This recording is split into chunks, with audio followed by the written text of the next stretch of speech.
What is going on, everybody? Today I'm here with my NBA free agency or NBA trade off-season thoughts for the July 4th. I am recording this at 2 in the morning on July 2nd, so obviously, like, Kevin Durant hasn't signed yet, Al Horford hasn't signed yet, Dwayne Wade hasn't signed yet, so those people will not be mentioned, or I'll actually mention, like, where I think they're going in this, but it's just going to be a recap of, like, the trades that have been made, the free agency signings, just to get a video, guys, because I'm going away, so I'm going to try to get this out for you guys on Monday. So yeah, like I said, some of these guys will be signed later on. So yeah, let's get into the video. Alright, guys, so we're going to get into the first one, and that is going to be Whiteside re-upping with the Miami Heat for 4 years. And this pretty much means Kevin Durant is not going to go there unless Whiteside wants to do something with his contract. But there's a bigger question mark that I'll get later in the video about, yeah, Dwayne Wade. But this was a good move for the Heat. I feel like the Mavericks struck out again. I would have really liked to see him go to Portland because I feel like that team would have been very interesting. But getting the Heat were smart to bring him back. And he was smart. He got paid,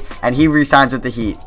The next two ones were pretty much expected right out of the gate. That is the Wizards re-upping or re-signing Bradley Beal to the max, and the Pistons re-signing Andre Drummond to the max for 5 years each. And these were smart moves, young players. The Andre Drummond one was really deserved. The Wizards is a risk on Bradley Beal. We'll see how that pays off next year. One more team that offered a restricted free agent to the max deal, and that was DeMar DeRozan to the Raptors. 5-year, $146 million.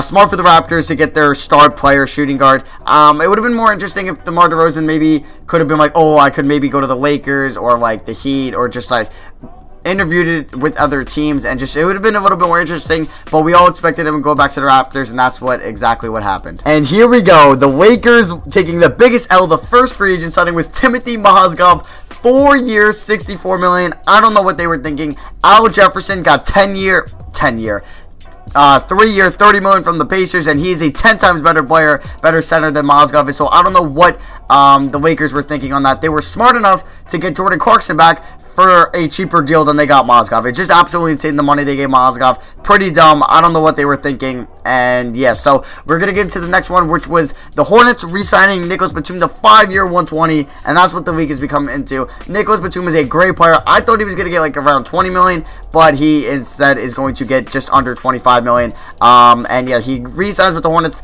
I would have brought him back, but I don't know about that much for the Hornets. When we were talking about Jeremy Lin going to the Nets, and I think this was a smart move by them. I would have rather seen Brandon Jennings go there, but you know what, you got to take the risk. With Jeremy Lin, he played very nice for the Hornets in the playoffs, and we're going to see what he can do for them. And the Magic, they signed DJ Augustine. We'll see how that pays off next year. And Evan Fournier, they traded Oladipo, so they were all in on Fournier, and they gave him 5-year, $85 million, which was smart by them just to bring him back and lock him up as their shooting guard for their future. And he could battle out with Hazonia and see what happens there.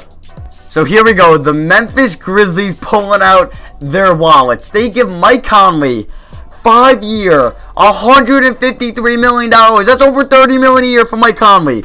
I'm pretty sure he's 29 years old. That is absolutely insane. And then they weren't done. They got Chandler Parsons, 4-year, $94 million. I don't know about that deal. I don't even know about both of them, honestly. Like, that's an insane amount of money. Like, their lineup is going to be nice next year with the, I guess, starting point guard is Conley, and then it's Tony Allen, and then it's Parsons, Randolph, and the Gasol. That could easily be a 4 seed in the West. They could battle with the Clippers for the 4 seed, and we'll see what happens there. But they did spend the most money, and yeah, that's just absolutely insane, the money they gave those two players.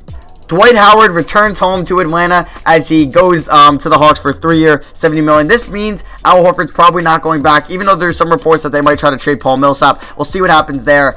But giving him that much money, he's been a plague in the locker room. We're going to see what they do if they have no tolerance for him, and they're going to probably tell him that. But if that works out, we'll see. I think he can play off Millsap pretty well. He'll be down low while Millsap can be not just inside the perimeter, and because he is a good mid-range shooter. And I think that team could be interesting. That could be a good team in the East, and we're going to see what happens out of that. Guys like Solomon Hill, who averaged like 4 points last year, is making $12 million a year. Jeff Green is making $15 million a year. Dellavedova got paid by the Bucks. Teletovic got paid by the Bucks. Everybody is getting paid. Evan Turner got a whopping like $18 million a year. Kent Bazemore got that much as well from the Hawks, and then each one more going to the Pelicans. Pelicans just dropped like 20 million on Solomon Hill. Not 20 million. Yeah, about 20 million on Solomon Hill and each one more. Pretty crazy stuff. We're going to see where KD goes.